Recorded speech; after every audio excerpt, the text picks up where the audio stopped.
ভয়াবহ বন্যায় দেশের ১১ জেলার ৭৪টি উপজেলার অন্তত ৫৭ লাখ মানুষ ক্ষতিগ্রস্ত হয়েছে।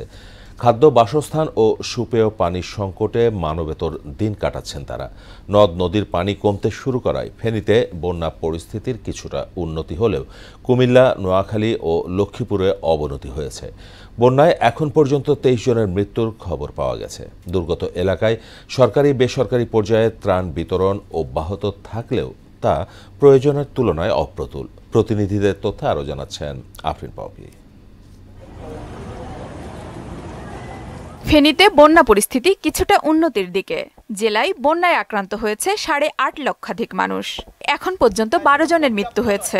পানিবন্দী রয়েছে ফেনী শহরের বিভিন্ন অলিগলি ও সদর উপজেলার বিভিন্ন ইউনিয়নের নিচু এলাকা। এছাড়া সোনাগাজী, দাগনভূঞা উপজেলার বেশ কিছু ইউনিয়ন পানিতে নিমজ্জিত রয়েছে। এতে চরম ভোগান্তিতে রয়েছে মানুষ। পরিস্থিতি অনেকটা ভয়াবহ। পানিটা হুট করে বেড়ে গেছে, যার জন্য মানুষ তাদের গুরুত্বপূর্ণ প্রয়োজনীয় যে জিনিসপত্রগুলো আছে সেগুলো সরাতে পারেনি।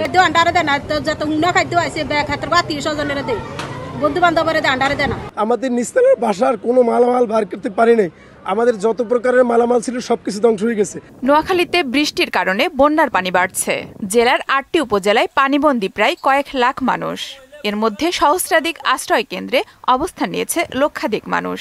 উজানের অতিরিক্ত চাপে কোম্পানিগঞ্জে মুসাপুর ক্লোজার গেট ভেঙে গেছে। জেলা জুড়ে দেখা দিয়েছে খাদ্য ও জলের সংকট। লক্ষ্মীপুর জেলায় বর্তমানে ৭ লক্ষাধিক মানুষ পানিবন্দী রয়েছে। বিভিন্ন আশ্রয় কেন্দ্রে অবস্থান নিয়েছে অন্তত ২৪,০০০ মানুষ। জেলার বিস্তীর্ণ জনপদ এখনো পানির নিচে তলিয়ে আছে। ডুবে গেছে ঘরবাড়ি, রাস্তাঘাট, ফসলি ক্ষেত ও বহু ব্যবসা প্রতিষ্ঠান। এদিকে কুমিল্লার ১৭টি উপজেলার মধ্যে ১৪টি বন্যায় প্লাবিত হয়েছে। এর মধ্যে ৬০,০০০ পরিবারের ১০ লক্ষাধিক মানুষ এখনো পানিবন্দী রয়েছে। জেলায় ৩৫টি আশ্রয় কেন্দ্রে আশ্রয় নিয়েছে বন্যার্তরা। কুমিল্লায় গোমতী নদীর পানি কমতে শুরু করলেও দুর্ভোগ কমেনি বানভাসীদের। অনেক মানুষ না খেয়ে আছে। আপনারা ভিতরে নৌকা নিয়ে যান, নিয়ে খাবার দেন। অনেক মানুষ না খেয়ে আছে, রান্না বাড়া কিছু করতে পারে না। প্রত্যন্ত অঞ্চলে নিতে হলে ২ থেকে ৩ ঘন্টা হেঁটে এগুলো নিয়ে যেতে হয়, যেটা অনেকটাই কষ্টকর ব্যাপার। খাগড়াছড়িতে জেলা সদর সহ দীঘিনালা, রামগড় ও মহলছড়ি উপজেলায় বন্যায় প্রায় ৪০,০০০ পরিবার ক্ষতিগ্রস্ত হয়েছে। এদের ক্ষতিপূরণ সহ পুনর্বাসনের দাবি জানিয়েছেন স্থানীয় বাসিন্দারা। যে পরিমাণ ক্ষতিগ্রস্ত হয়েছে, মানুষের অনেক ক্ষয়ক্ষতি হয়েছে।